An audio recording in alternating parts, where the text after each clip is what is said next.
From the world of politics to the world of business, this is Balance of Power.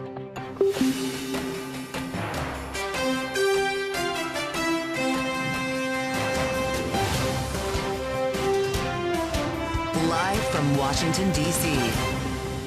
From Bloomberg's Washington, D.C. studios to our TV and radio audiences worldwide. Welcome to Balance of Power alongside Kaylee Lines. I'm Joe Matthew. President Trump says reciprocal tariffs to be announced on Wednesday will impact all countries and threaten secondary tariffs on Russian oil as he expresses anger with Vladimir Putin over Ukraine negotiations. He's expected to speak to reporters from the Oval Office this hour. We'll have analysis from former Commerce Department official Nazak Nikakhtar and discuss both tariffs and taxes with Republican Senator Ted Cruz of Texas, as the Senate gets set to move this week on a budget resolution to advance Trump's legislative agenda. And Elon Musk rallies and spends in Wisconsin ahead of the state's critical Supreme Court election tomorrow, with voters in 2 Florida House districts also heading to the polls. We'll have more on the stakes with Larry Sabato of the University of Virginia. Thanks for being with us on the Monday edition, the late edition of Balance of Power here on Bloomberg TV and radio, with less than 2 days until President Trump's big tariff announcement. White House Press Secretary Caroline Leavitt gave a bit of a preview of what we can expect at this Rose Garden event. The president will be announcing a tariff plan that will roll back the unfair trade practices that have been ripping off our country for decades. It's time for reciprocity, and it's time for a president to take historic change to do what's right for the American people, and that's going to take place on Wednesday. Joining us now for more is Bloomberg White House correspondent Jordan Fabian. So, Jordan, the press secretary made it clear that the goal of Wednesday is to announce country by country tariffs rather than sectoral tariffs. But do we really know anything beyond that? Not a whole lot. The president's aides are working on a lot of options. One piece of clarity she did give is that those country tariffs are coming on Wednesday, but those other tariffs on sectors like semiconductors, drugs, lumber, et cetera, are likely to come at another time. So we know that much. The thing we don't know is what these country by country tariffs look like. They could take a lot of forms, and that uncertainty and Trump's lack of decision here up to now is fueling a lot of this discontent in the markets. And they could take a lot of time to unveil. Jordan, you've covered this president for some time, including his first administration. This is a Rose Garden event. How does he roll out information on potentially hundreds of countries? Will he stand in front of a massive map in the Rose Garden, or what do we expect here in this unveiling? Because the markets will be watching and listening. That's right. Right now, first of all, is he going to announce this during trading hours, or is he going to wait? I mean, that's like a good question. Yep. And then also, are we going to know all this information at the Rose Garden event, or is he going to give some sort of general talk about his tariff plans? And then we find out as the day bleeds into the evening, more and more information. Judging by past examples, I would imagine the latter is probably a likely scenario, that we won't know everything right away and we'll be finding out more and more. But this is quite an unwieldy announcement he's expected to roll out here. That's for sure. Liberation Day, as he calls it. Bloomberg's Jordan Fabian, thank you so much. Today on the early edition of Balance of Power, we talked about this quite a bit, including a conversation with Doug Redeker, founder, managing partner of International Capital Strategy, specifically what we might or might not learn on Wednesday. I don't think there's going to be clarity on April 2nd. I think there's going to be some clarity on April 2nd. So what I mean by that is there'll be a big announcement. The president has boxed himself in. If he now had his advisors all convince him, this is a really bad idea, Mr. President, the markets, the economy, internationally, strategically, it's really bad, he's still boxed himself in. So I think there's going to be a set of big announcements on April 2nd. What happens thereafter is going to be a little bit less certain, meaning the retaliation and the response of a lot of other both domestic and in particular international actors is as yet uncertain. So something is coming. We're just not sure exactly what shape it will take on so-called Liberation Day. As we turn now to Nazak Nikakhtar, former Undersecretary for the Department of Commerce, current partner, national security practice at Wiley, Rein. It's great to have you back. What is your expectation from Wednesday? Will we actually be filling in the blanks and answering questions here, or raising new ones with potential periods of review or exemptions that could come from some of these partners? Oh, great to be with you. Yeah, and the way I would look at is really the first step, right? President Trump has already taken a number of first steps in terms of imposition of tariffs or studies, right, to impose tariffs. But now we're in the phase of reciprocal tariffs. And I don't think it's all going to be unveiled on Wednesday. but a series of first actions that are real signaling tools that foreshadows maybe more to come if our trading partners don't continue their trade distortive practices that basically close off their markets to U.S. products, U.S. exports.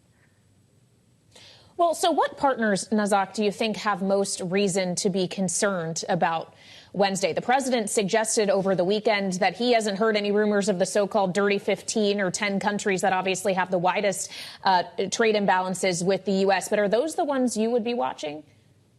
You know, I would be watching sort of our main trading partners that have the most significant tariff plus non-tariff barriers, right? Those are sort of the standards, the other non-tariff items that preclude U.S. exports going into those markets. And the list is pretty significant, and it's countries that you wouldn't expect. The most distortive market is Argentina, and then South Korea, then the United Kingdom, right? One of our closest allies, and then India, Turkey, China, Brazil, Russia, Saudi Arabia, Canada. Canada is number 11 among the G20, and our trading partners, our closest allies, that have tariff and non-tariff barriers that preclude U.S. exports. So I think all options are on the table. I think it really just depends on which one the president, it's his opening salvo here, goes after to make an example out of. Nazak, I want to ask you about what we heard from Peter Navarro over the weekend with the idea of tariffs as a revenue generator. The White House trade advisor had this to say about the impact of the tariffs when he appeared on Fox News. Listen. Let's work through the economics of this. First of all, we're going to raise about $100 billion with the auto tariffs alone. The other tariffs are going to raise about $600 billion a year, about $6 trillion over a 10-year period. And we're going to have tax cuts. It's the biggest tax cut in American history. So he just said a lot there in a short period of time, Nazak. Clearly, as a revenue generator, $6 trillion, that can't be some kind of a game with leverage and using tariffs to exact concessions. That's putting tariffs in place and leaving them there for the better part of a decade, as he just put it, referring to them in that case as tax cuts. Is this the direction we're going in? The direction we're going is absolutely tariffs, right? But once the tariffs are imposed, there's so many moving parts. We're going to be onshoring a lot of manufacturing, so that means that imports are going to slow down.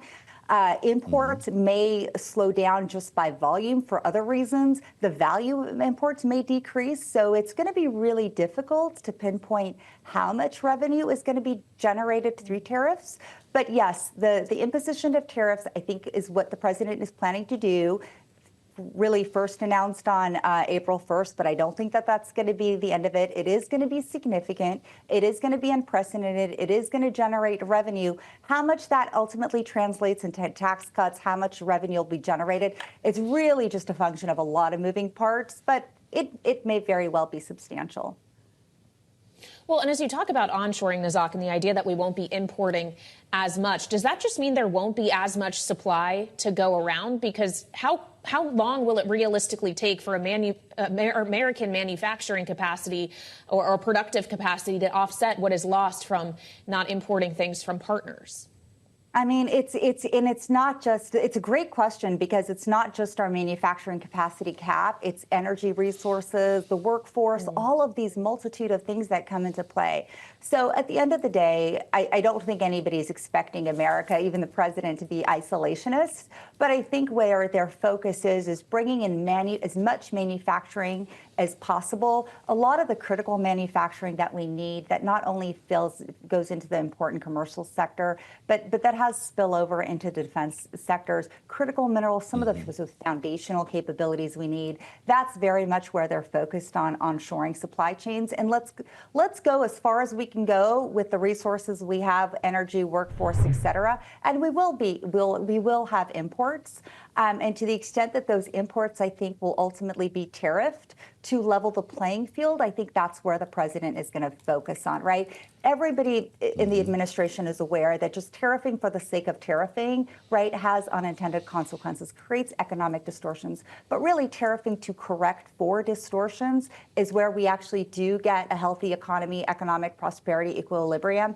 And, you know, philosophy is let's bring in as much as we can, and where we have to import, let's tariff those sectors, those items, those countries where we can actually level the playing field for the American industry. You seem like you're coming around on tariffs a bit here. Nazak, is that fair to say? Are you optimistic about the results? Or are you worried about what's going to happen on Wednesday?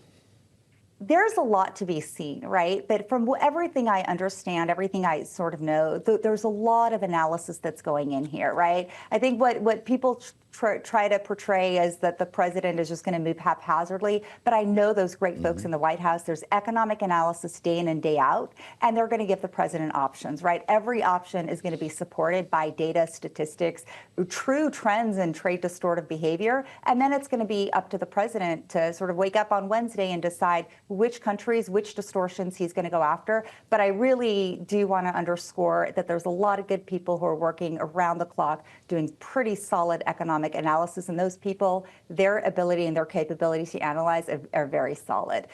Everybody's on the same page in terms of avoiding unintended consequences. So I'm pretty confident in the way that they move forward is going to be calibrated very rationally. All right, Nazak Nikakhtar, former Undersecretary for the Department of Commerce and partner for the National Security Practice at Wiley Rein. Thank you so much. Coming up, 2 special elections in Florida and a state Supreme Court election in Wisconsin tomorrow are setting up to be big tests for the Trump administration. We'll get insights from Larry Sabato, editor-in-chief of Sabato's Crystal Ball, next on Balance of Power on Bloomberg TV and radio.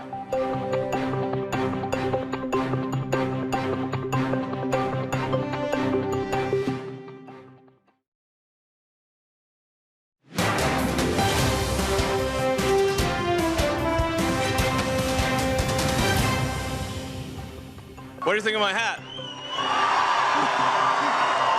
The reason for the checks is that it's really just to get attention. It's like we need to get attention, and it's somewhat inevitably when I do these things, the sort of it causes the legacy media to kind of lose their minds.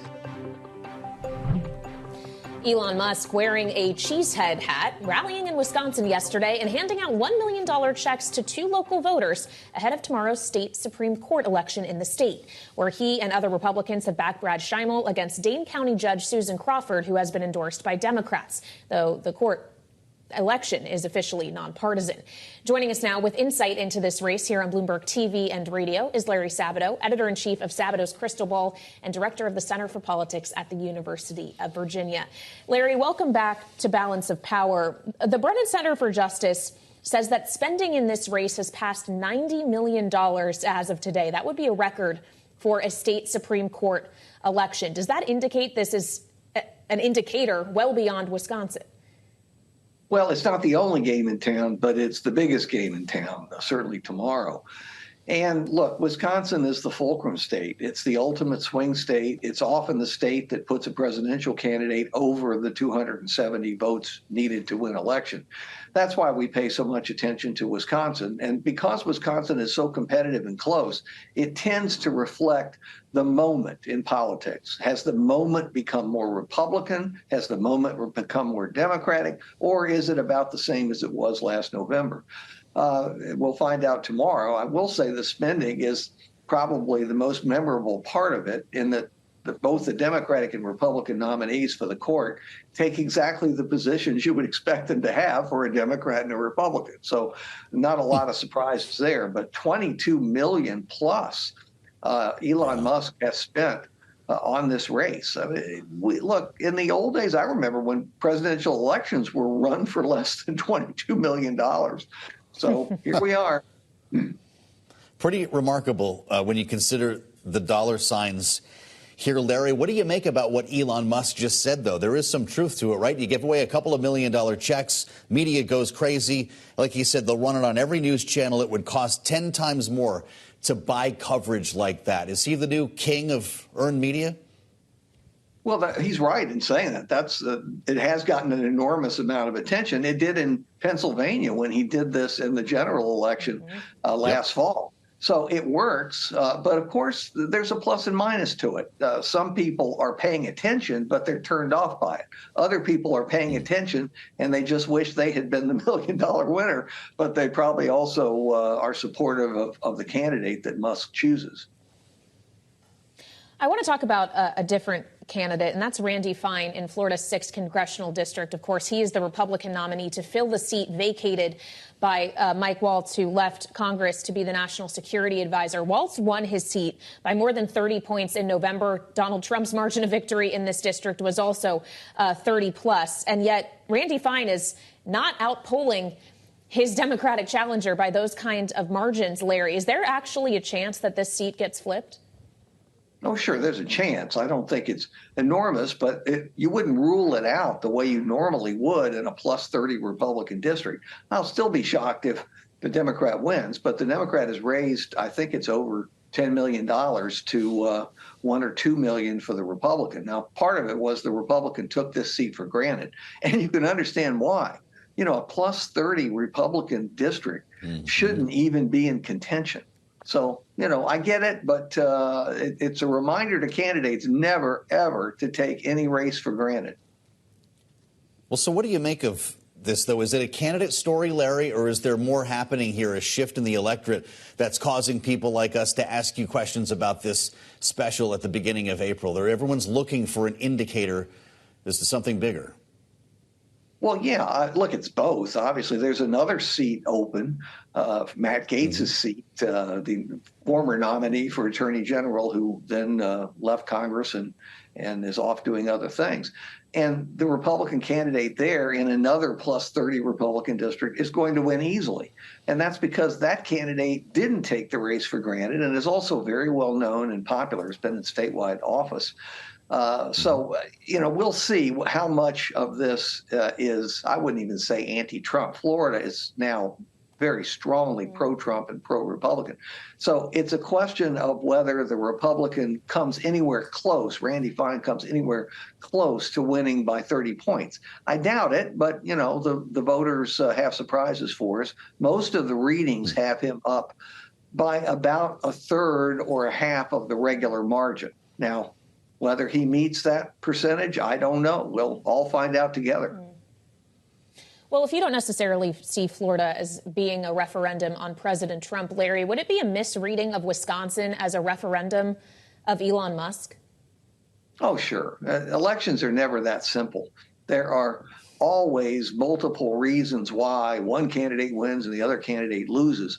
A professor of mine back in the 18th century said to me, the simple act of voting is actually extremely complex. And it is. It's a simple act. You check a box or push a button or whatever. But the reasons why you do it are tied to lots of issues and party identification, obviously, but also the conditions that are prevailing in the country, the state, the district at that moment. Larry, it's great to have you back on Bloomberg. Larry Sabato, editor-in-chief, Sabato's Crystal Ball, director of the Center for Politics at the University of Virginia. It's good to have you back. Coming up, President Trump says he's very angry at Vladimir Putin, threatening secondary tariffs on buyers of Russian oil. We'll get the latest on this from Bloomberg's Nick Wadhams next on Balance of Power, Bloomberg TV and radio.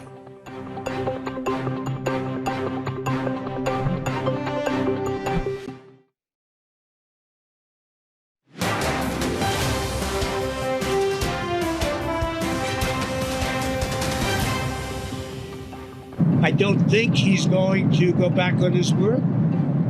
You're talking about Putin. I don't think he's going to go back on his word. I've known him for a long time. We've always gotten along well, despite the Russia hoax.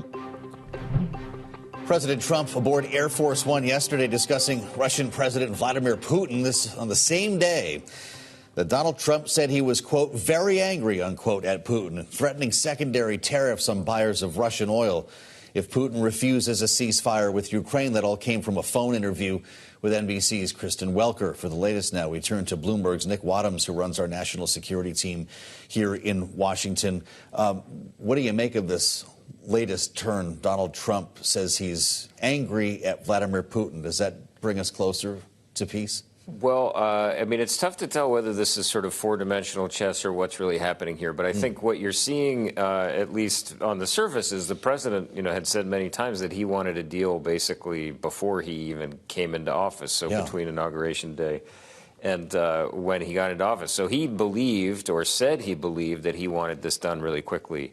Now what you're seeing, though, is Russia seems to be playing for time, dragging this thing out. So they agreed to this ceasefire on energy targets. Then they're talking about a Black Sea ceasefire. Then Putin says he wants to see some sort of transitional government in Ukraine. So this is not the sort of quick, done and dusted deal that President Trump wanted. So looks a little bit like you're starting to see his frustration come out. The good thing for Ukraine is he's not directing that ire at Ukraine, but for the first time in this whole process directly at Putin. Mm-hmm. Although he did suggest that Ukrainian President Volodymyr Zelensky is trying to back out of the minerals deal. Do we have a sense as to where that exactly stands, Nick? Well, no, because the last we saw was that there was a very detailed minerals deal on the table, and then what he phrased as backing out, I think a lot of people just saw as part of this normal back and forth negotiation. I mean, essentially what had originally happened was the U.S. put this document in front of Zelensky's hands, and he said, okay, well, I've got to read it. Then they had more conversations. They put an even more detailed document. This thing is like 50 pages long. And Ukraine needs some time to digest this. So the question is, with whom is Trump going to run out of patience more quickly, Putin or Zelensky? Right now, I'd say it's a toss-up. Boy, a toss-up right now, knowing that, of course, to your point, he promised to end the war on day one. What leverage does Donald Trump have to compel Vladimir Putin? Well, we'll see. I mean, the indication there of these secondary tariffs, which is a very new thing we're all trying to get our head around. I mean, if he really does say, okay, we're going after Russia's oil, this is the big sector. I mean, the U.S. had taken a lot of bites around the edges on crude, but had not really gone after natural gas, in a totally stifling way. So if he says, okay, we are really going to turn the screws on that, that is one way to really amp up the leverage. Of course, Russia does have other sellers that it can use. Yeah, but I wonder for a country like India and China, which is either already facing tariffs or being threatened with reciprocal tariffs anyway, if those secondary tariffs are even more frightening as you're buying up that cheap crude right now. Bloomberg's Nick Wadhams, thank you so much, as always, for your continued reporting on this. And still ahead, in addition to his comments about Ukraine with NBC, President Trump wouldn't rule out seeking a third term in his interview with Kristen Welker over the weekend.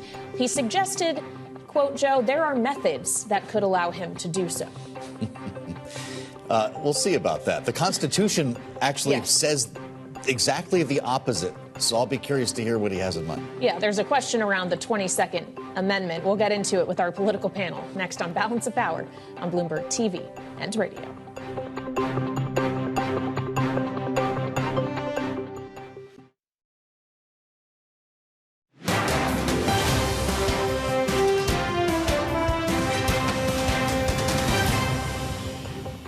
It's costing me a lot to be in this job. What they're trying to do is put massive pressure on me and Tesla, I guess, to I don't know, stop doing this. But, my Tesla stock and the stock of everyone who holds Tesla went roughly in half. I mean, it's a big deal.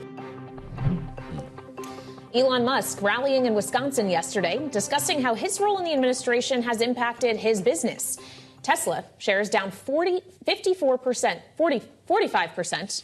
It's Monday. Since December 17th. Today alone, down another 1.7%. And joining us now for more is this evening's political panel. Bloomberg Politics contributors Rick Davis, Stone Court Capital partner and Republican strategist, alongside Jeannie Sheehan Zaino, Democratic analyst and senior democracy fellow at the Center for the Study of the Presidency and Congress. So, Rick, we've talked a lot about Elon Musk's ability to continue on in this capacity, given all of the other demands on his time, including public companies. What do you make of this admission of the cost that it's taking on not just his own personal fortune, but actual shareholder value?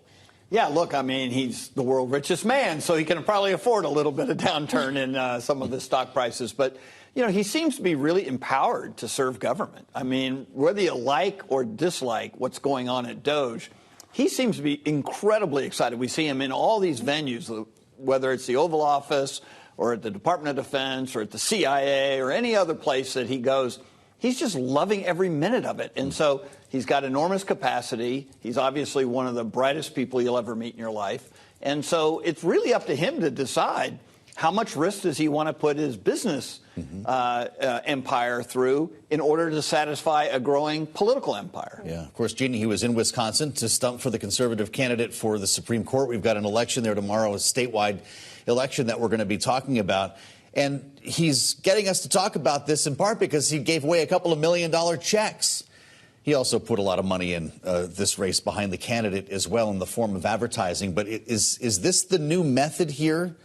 Make a splash like that, get us to talk about it. Elon Musk may have been born for politics.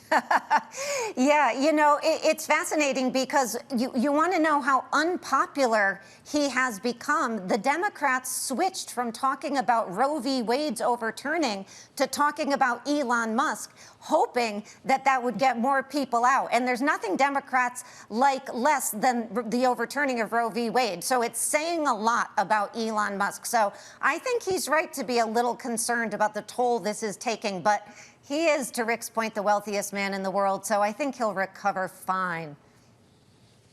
Well, as we consider that vote is happening in Wisconsin tomorrow, there's also 2 special House elections in Florida tomorrow, Rick, and one of them, the seat vacated by Mike Waltz in the 6th congressional district. The Republicans having a hard time getting the kind of margin on the Democrat, at least in polling, that Waltz and Trump enjoyed in November. Do you see this as the first real test as to whether or not there will be a referendum on President Trump's policies in particular? Is this unique to this candidate?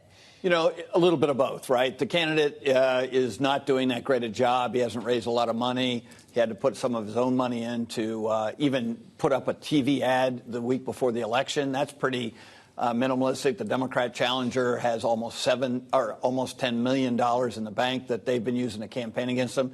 So when you're spending $1 million versus $10 million, that has a lot to do with the outcome, regardless of what the voter motivation is. But you can't ignore it's Florida. You've got half the cabinet from Florida. The President of the United States spends every weekend down there playing golf. I mean, like, it is the center of the universe. And so absolutely you have to look into that and say, well, what's impacting this? What I don't understand is for as long as I've been a Republican, we would look at these seats and said, put as much money as we can to work, put every good operative we have in those districts, and make sure with a 2-vote margin in the House of Representatives, we don't lose one of those seats.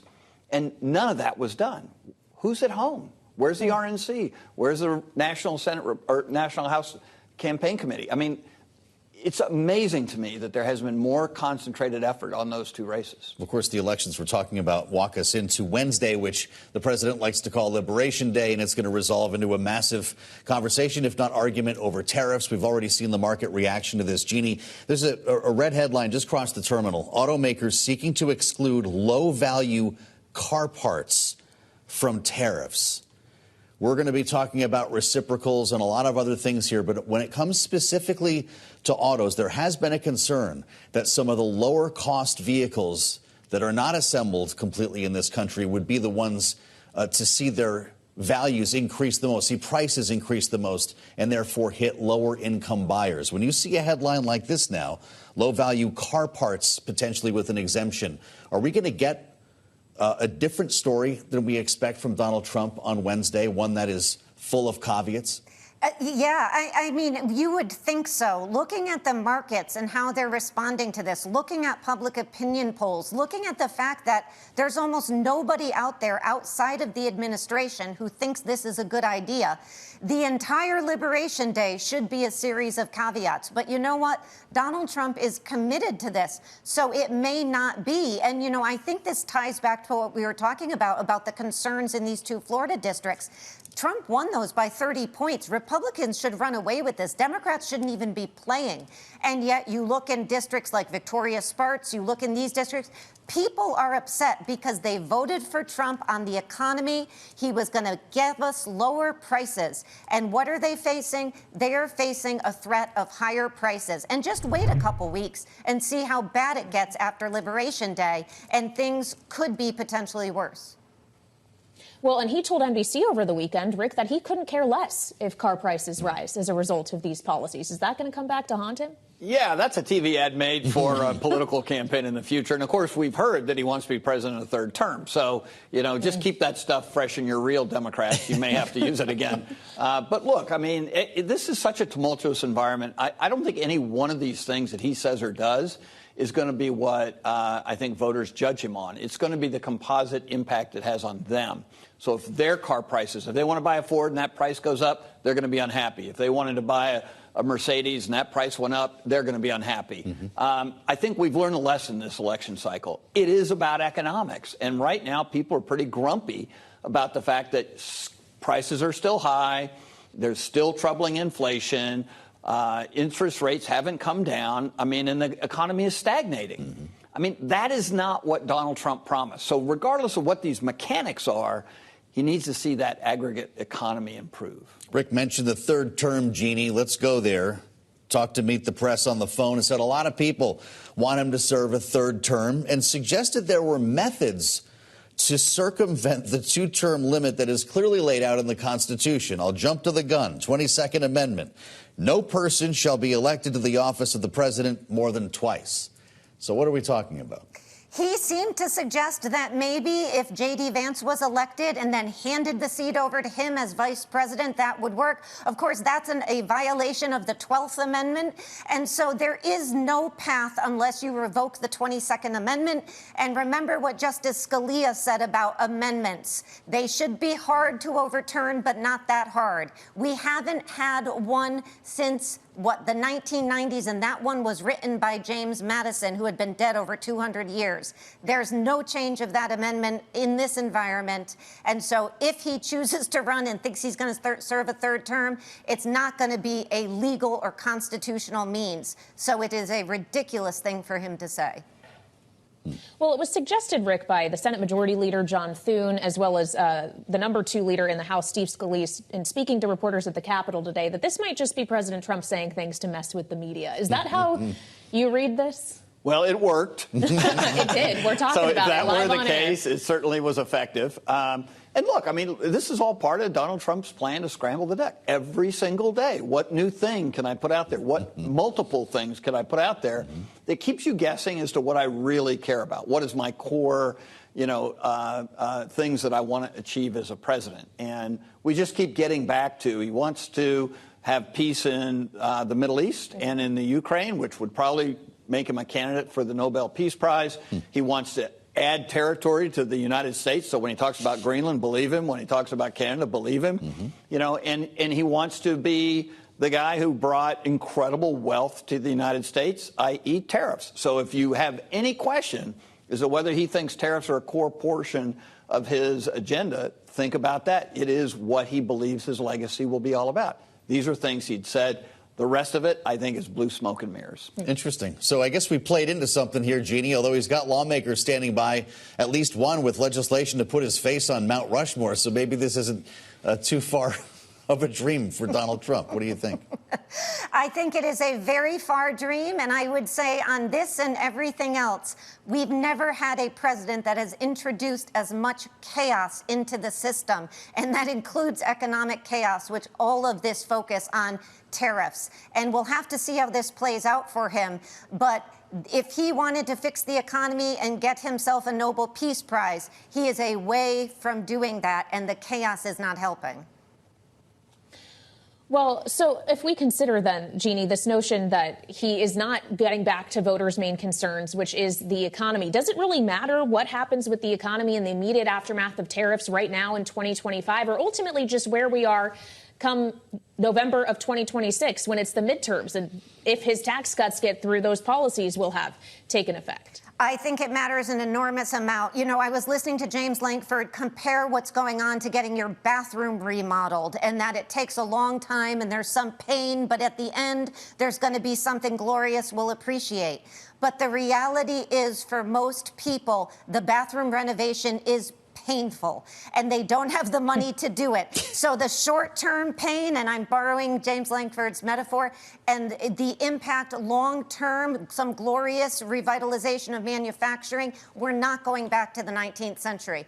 And so this is the problem for what Donald Trump has in score, and why every economist says do not do this. Everybody except potentially Peter Navarro is out there screaming that. And so this matters to people because they voted for him not to do that, but to make sure that the economy continued to grow in a healthy way and to fix the border. He's okay on the border, but on everything else, it has been chaotic. What role are the markets, if any, playing in this, Rick? We talked so much about the reaction on Wall Street. We actually saw a pretty positive turn today after a dismal start this morning. Are investors hoping that there might be better news than some have been projecting on Wednesday? You know, it's hard to tell because so much of the market was a signaling method for Donald Trump in the first term, right? He'd flick on the TV first thing in the morning and watch the markets all day, and like it would literally modulate what he said and what he did during the course of the day.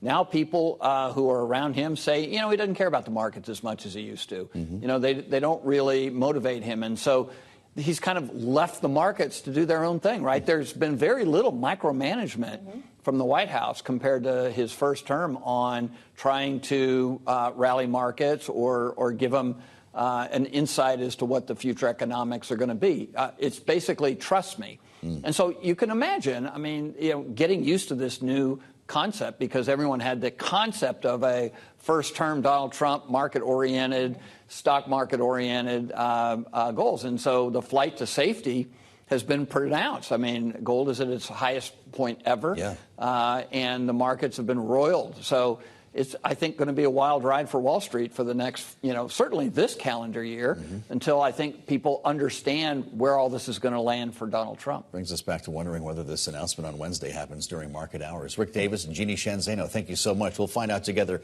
either way. And coming up, less than 2 days out from all this, Liberation Day, we're going to look at how Congress is preparing for this tariff announcement with Republican Senator Ted Cruz of Texas. He's next on Balance of Power on Bloomberg TV and radio.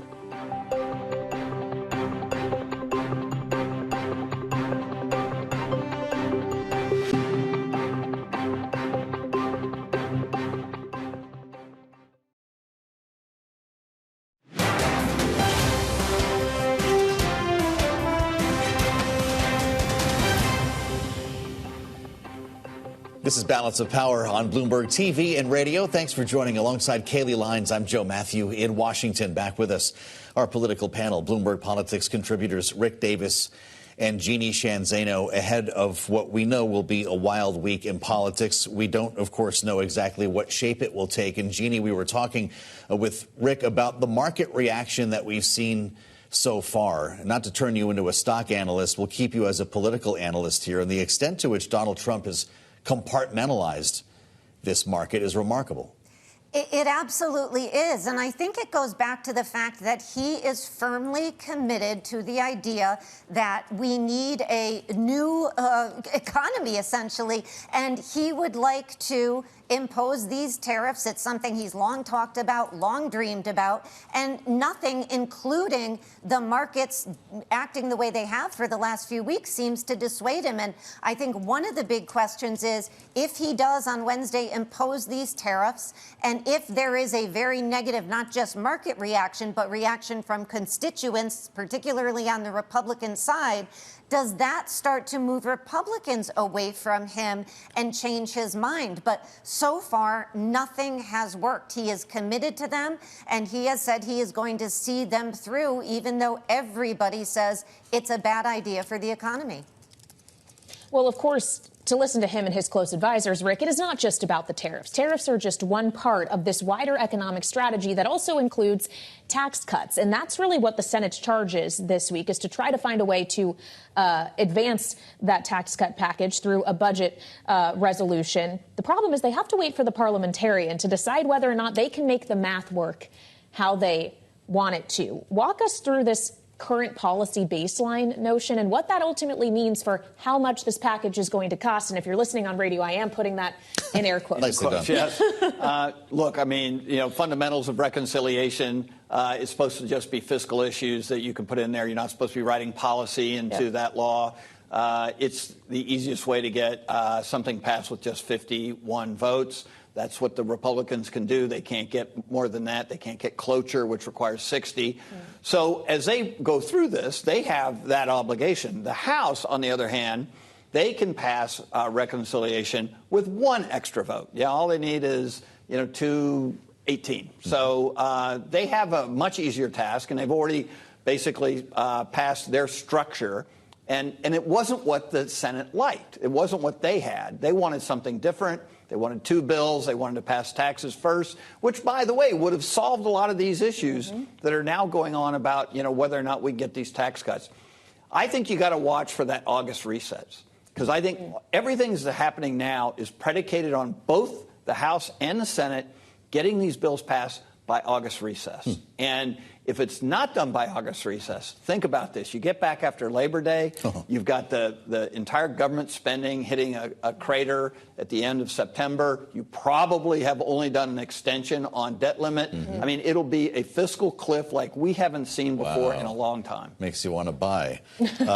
Jeannie, before we get there, it looks like we're going to be shaping up for Vote-A-Rama Thursday or Friday in the Senate. This would be the opportunity for Democrats to make some noise, bring forth some amendments, maybe create a couple of tricky scenarios, some forced votes for Republicans, or will they? Will Democrats have a pulse when this happens this week? We don't know. I mean, we talk a lot about Republican disarray, but Democrats are really obviously struggling to find their voice. And we've heard, Bernie Sanders out on the stump, Alexandria Ocasio-Cortez, some of our congressional members, like, the Connecticut Senator Murphy going out, and some of our governors. But the reality is Democrats have not yet found a way to respond to Donald Trump that's resonating with their voters. So it's going to be curious what they do then. And I think we can't underscore enough how important this reconciliation bill is to Donald Trump, because if he's left with just increasing tariffs, that leaves apart the most popular components of his economic plans. Deregulation, the tax cuts, those are the popular components. The tariffs are not. But if he just has one and not the other because Congress can't get its act together, that is going to be devastating for his economic plans and for Republicans going forward. Well, so, Rick, I see you nodding along here. Because so much rides on it for the president, does that mean he is going to be an active participant in where this goes from here? Because for a while, he wouldn't weigh in on the 1 bill, 2 bill strategy. We've seen that he's not unwilling to get on the phone when it counts. Are those phone calls to Capitol Hill going to start getting more frequent? They could. And please do not conflate nodding my head with agreeing with Jeannie. So I just want to make that point very clear. Look, we've seen this over and over again. When they've had trouble in the House getting something passed, they've had, some of the caucuses anxious to cut more and not spend so much. Donald Trump has gotten on the phone and talked them through it. I actually don't think you have that kind of lack of discipline in the Senate. I think that it's already pretty much construed to be a party line vote for the current Vote-A-Rama that's going to be going on. And I really don't see anything Democrats can do to upset that, right? The only thing they can actually do to affect change is if it's a cloture vote where you have to get 60 votes, and you'd need Democrats to do that. And I cannot imagine a scenario today where, except for a national emergency, Democrats are going to lend a hand to this Congress. All right. Rick Davis, Jeannie Shanzano, many thanks for the insights, as always. As markets and trade partners brace for the impact of this tariff announcement, we turn now to Capitol Hill, see how lawmakers in many states are preparing, and specifically, in this case, Texas. Republican Senator Ted Cruz is with us live on Bloomberg TV and radio. Senator, it's good to see you. Welcome back to Balance of Power here as chair of the Commerce Committee in the Senate. I wonder if you directly or your committee are helping to advise the administration on exactly what to announce on Wednesday. Well, sure. I've had many conversations with the president, with the Commerce Secretary and members of the administration about economic policy writ large and tariffs in particular. I will say President Trump uses tariffs for multiple purposes. One of the purposes he uses tariffs for is as leverage to incentivize conduct by other countries that is in America's interest. The classic example of that is the threatened 25% tariffs on Mexico and Canada unless and until both countries actively assist in securing our border, stopping the invasion of illegal immigrants that was coming for the last 4 years, and stopping the flood of fentanyl. In that respect, I emphatically support the president's efforts to secure the border. I think the single clearest mandate that came out of this election in November is a demand from the American people to secure the border. Above and beyond that, the president affirmatively likes tariffs. He's got a very strong view on that. This has been a consistent view of his the entirety of his life. With respect to tariffs writ more generally, I can tell you what I've urged the president is really two things. Number one, focus on China. Everything we can do to delink our economy from China's economy is good for American national security and economic security. And number two, what I've urged is focus on reciprocity. And the reason I've urged that is, listen, I believe in free trade, and reciprocity puts a downward ratchet on any tariffs that are imposed by the administration, because if another country doesn't like it, they have a path in front of them, which is to lower the tariffs they have on American goods, which in turn will lower the tariffs we have on theirs. Senator, we are short on time here, but I know you wanted to discuss your Congressional Review Act, looking at the rules in which the IRS actually dictates what decentralized firms are and are not brokerages. Is that just addressing a symptom of a wider problem on lack of regulatory clarity around decentralized assets as a whole? Well, that is one component of it, but more broadly, the Biden administrations and many Dems have a deep antipathy to Bitcoin and cryptocurrency across the board. And so in the waning days of the Biden administration, the IRS put a regulation in place on decentralized finance that treated the programmers that are developing decentralized finance apps as broker-dealers, put really onerous reporting requirements on them that were not remotely practical. And so I introduced a Congressional Review Act resolution to repeal that regulation. And I got to say, it got overwhelming bipartisan support in Congress. In the Senate, the vote was 70 to 28 in favor of repealing this terrible crypto regulation. It is the single biggest bipartisan margin in the Senate of any CRA that is headed to the president's desk for signature. And the reason is the antipathy of Joe Biden and Elizabeth Warren and so many Democrats to Bitcoin and cryptocurrency makes no sense. So this was a big victory for crypto. All right, Senator, I wish we had more time with you this evening. Please come back and see us here on Bloomberg TV and radio soon. That's Republican Senator Ted Cruz of Texas joining us here on Balance of Power. That was quite an hour. Thank you for sharing it with us here on Balance of Power. We'll see you back here tomorrow. Big week ahead. This is Bloomberg TV and radio.